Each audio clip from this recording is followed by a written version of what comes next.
Hey there, friend. How do you do? I'm about to discuss some karma with you. Talking karma. Good day. Good day.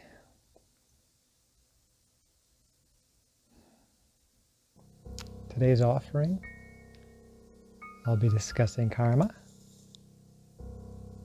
I feel this will be valuable because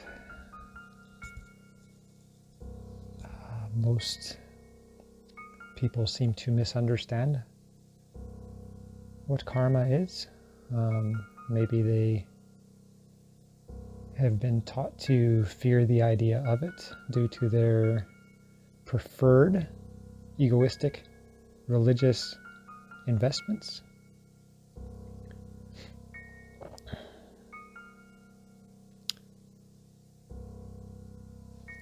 And I also feel that I have leveled up my own personal experience and understanding of karma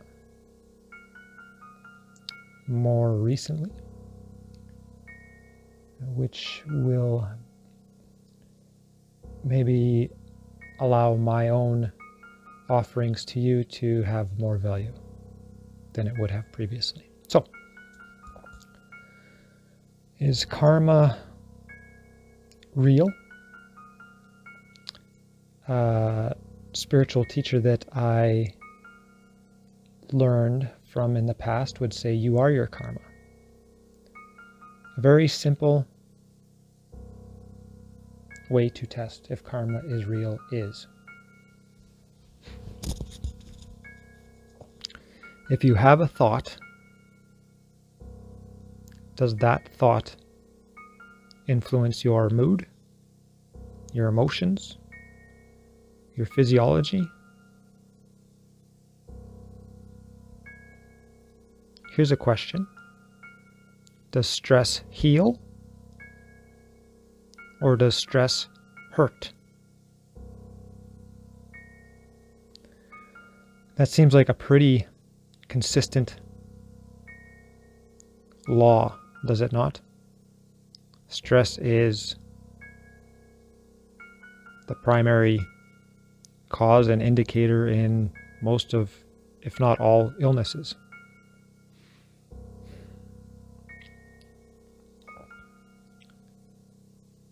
Put in a different way,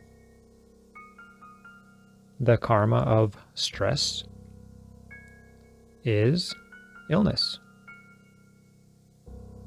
The karma of a lack of stress would be a lack of illness.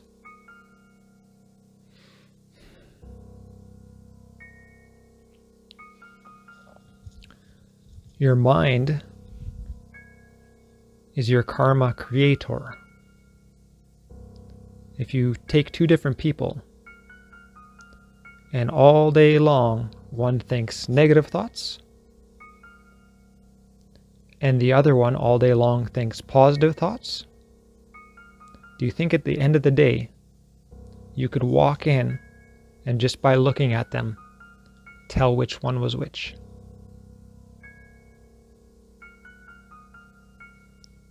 Maybe it's their body language. Maybe it's their facial expression.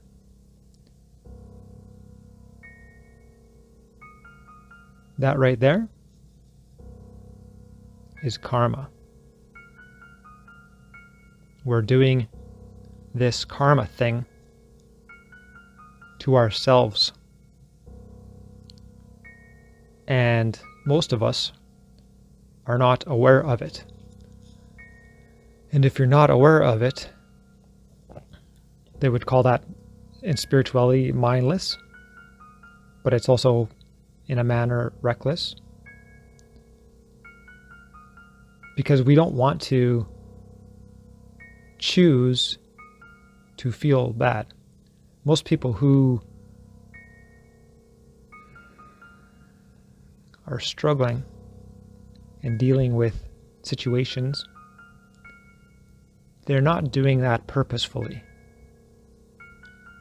They're doing so because they lack an understanding of how to improve on that situation and circumstance.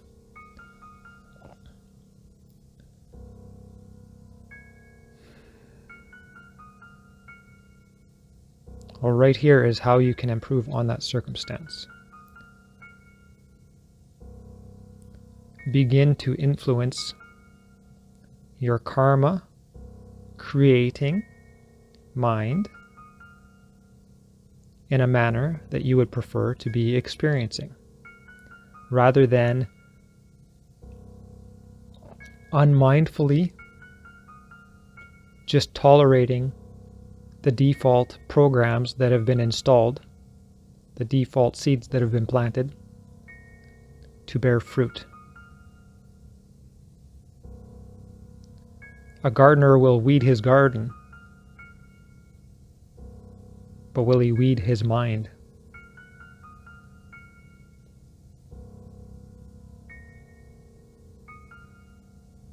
Are you weeding your mind? Or are you just tolerant and accepting of the negative programs that arise, and instead of challenging them and replacing them, you identify and invest in these negative ideas and thoughts, and guess what? They manifest. And guess what? That's karma. If you have a thought that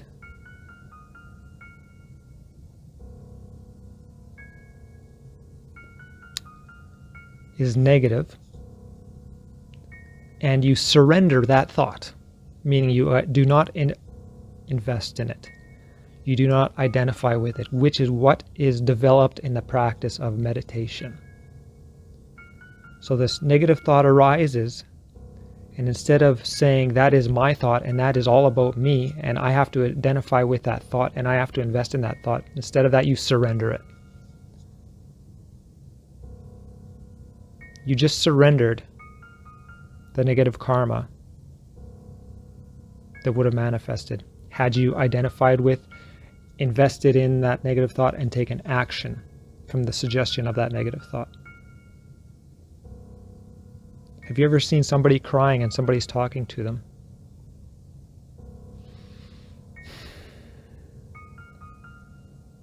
And then all of a sudden, that person says something to the person who's crying, and that person lets out a little laugh or lets out a little smile. That shows the power of how changing a thought creates a different karma, creates a different expression.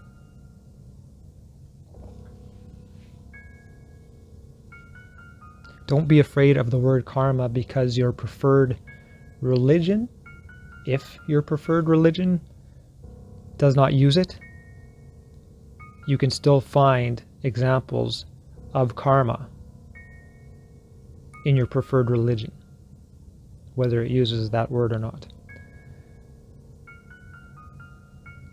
Some people deny the idea of karma and deny karma, but guess what?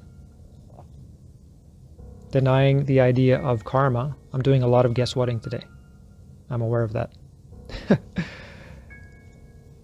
The idea of denying karma, or that karma does not exist, does not stop karma from affecting every action, choice, and thought you have.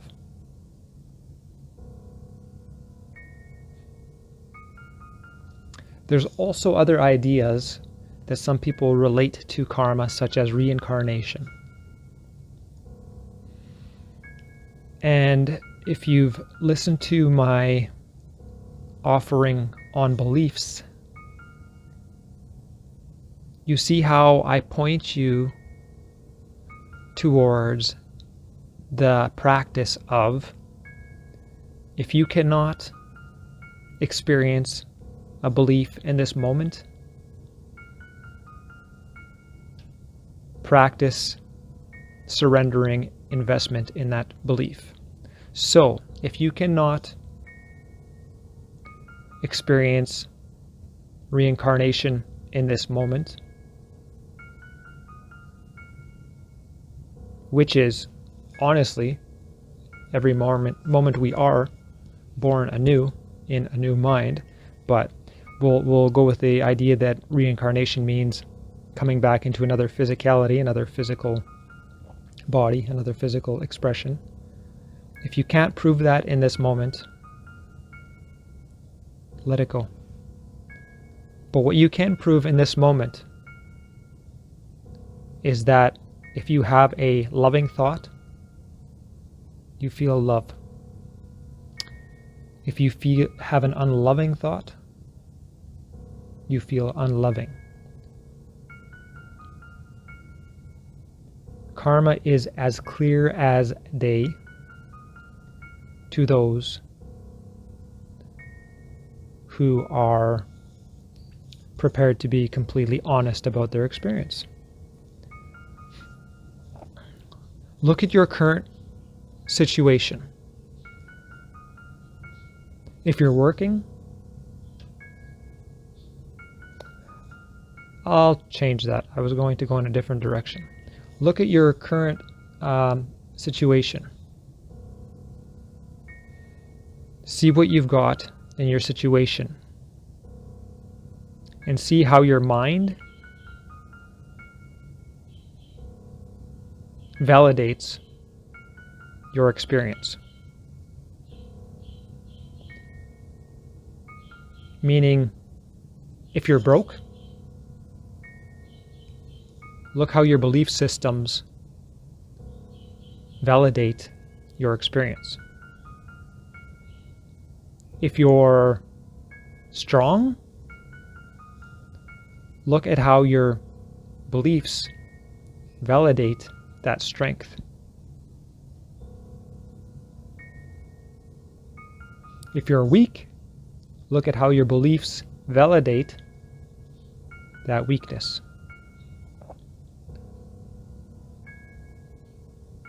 Does that not prove karma?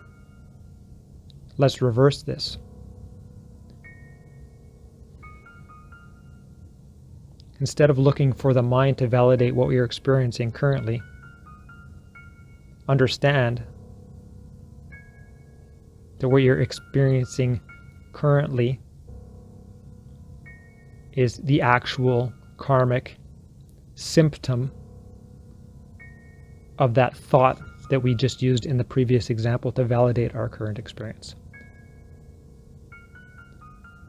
So the karmic symptom of what we are experiencing right now was determined by the thought that we previously chose to identify with and invest in. And had we surrendered our identification with that, and had we surrendered our investment in that thought, we would have surrendered the karma of that expression. But since we invested into that thought, we played the game. Florence Scovel Shinn has an audiobook called The Game of Life and How to Play It. And I would definitely encourage those of you who are inspired to seek it out. I believe it's available on YouTube. And it helps one understand that life can be perceived as a game. And when you understand the rules of the game of life,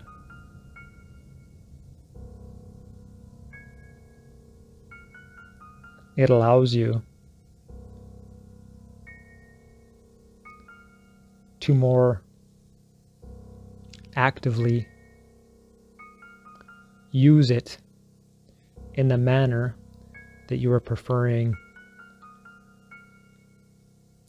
to experience, to get the outcome that you are interested in, rather than just mindlessly accepting a default pattern, which, if you're mindful, is likely not to serve you. Because if we're unmindful, is likely not to serve us. Because if we're not mindful, we don't yet know how to discern what serves us and what does not serve us. This is why we meditate. Meditation isn't just a cool fad. Meditation is where you learn to discern what we are investing in and what we're surrendering, and what happens when we surrender it. It gives you first-hand experience of what is within, and also how this thinking can affect and influence our perceptions, our experience, our physiology, the manifestation of it. In enlightenment, they talk about going into meditation to connect to the unmanifest. The unmanifest meaning where the place whereby manifestation does not happen. And the unmanifest occurs, or manifestation does not occur when meditation is properly practiced, because we're no longer investing in these karmic creating thoughts. So we are in a state of unmanifestation if we are meditating correctly. Sorry, there are different forms of meditation that have different benefits, but in the self-realization form of meditation, where our intention is to connect deeply to our true core, to our true self, and surrender everything that is not us. That's the unmanifest. That's the truest you that you can experience.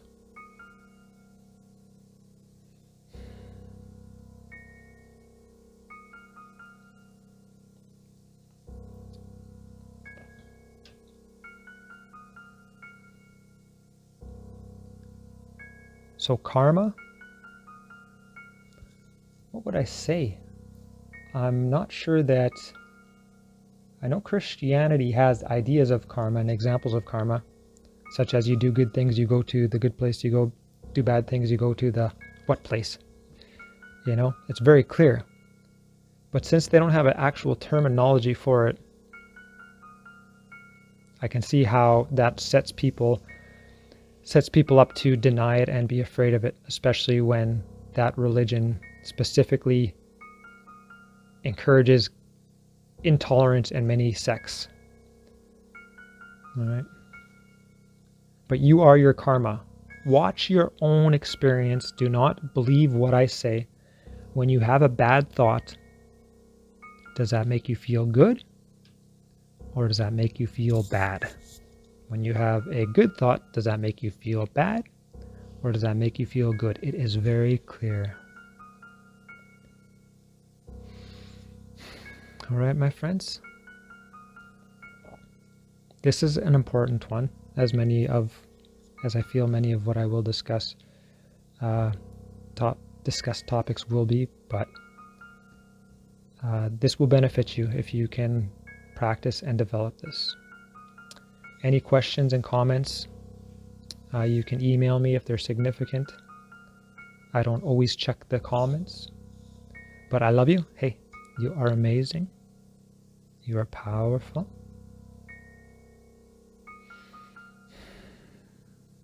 Love yourself.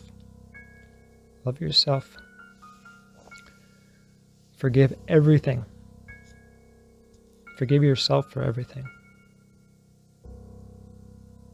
It's only the mind. It's only the mind that might encourage guilt and shame. Let go of all of it. And as you do so, you're undoing karma. You're undoing the investment in that karma. Guilt and shame are only a thought that we can choose to surrender. And if we choose to surrender them, we achieve peace. All right. I love you. Have an awesome day.